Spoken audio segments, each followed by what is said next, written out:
The prison was in that area, and it was right beside a house which is now gone called Spencer House. Lady Diana Spencer, all that family, all that story. So, for this prison, it didn't start life as a prison. It started as something else. And we're going back to 1768, when the Incorporated Society for the Promotion of the Protestant Religion opened a charter school on Ludden, what became known as Ludden's Hill or Madhouse Hill, beside this garage. 3-story building, kitchens etc. on the ground floor, school in the middle floor, accommodation on the top floor. And this society, they had schools all over Ireland. Their objective was to get their hands on Catholic children and young, take them away from their parents and re-educate them in the true religion. So there was a big focus on Bible studies, etc. And this was a terrible place, presided over by terrible individuals, and it ran for quite a number of years. It had a large farm that went back towards Saudine Lake. They used the farm, children worked in the farm, the children worked in the building itself. There was a master and a matron, and the most notorious of them were Mrs. and Mrs. King from Castlebar.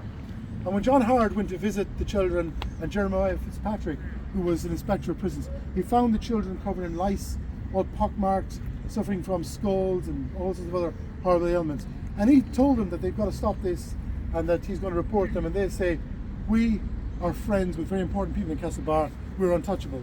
And they absolutely were untouchable. The school closes in 1811. Dennis Brown gets his hands on it and he creates one of the first public asylums in Ireland.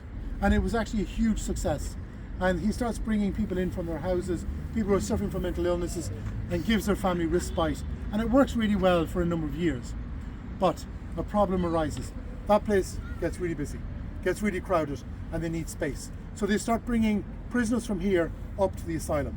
And at one point there was at least 50 prisoners, mostly women and debtors, so the lesser important criminals. So what then happens is it gets more crowded.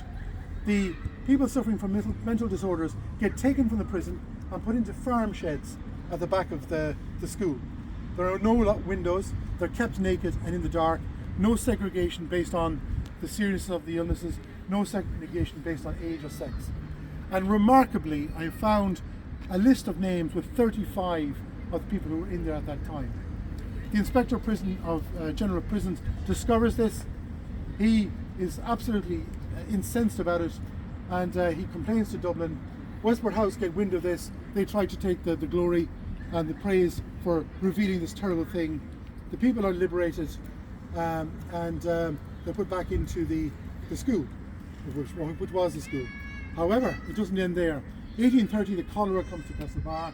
The place is, it's like COVID plus, and they, without telling anybody, they take the people with mental disorders and they put them into sheds behind the courthouse, where they're concealed for another lengthy period of time. There's about 40 of them. That's discovered.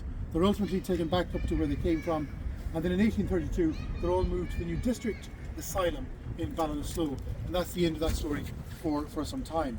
So, 1835, the prison that we're going to go and see in a minute is opened.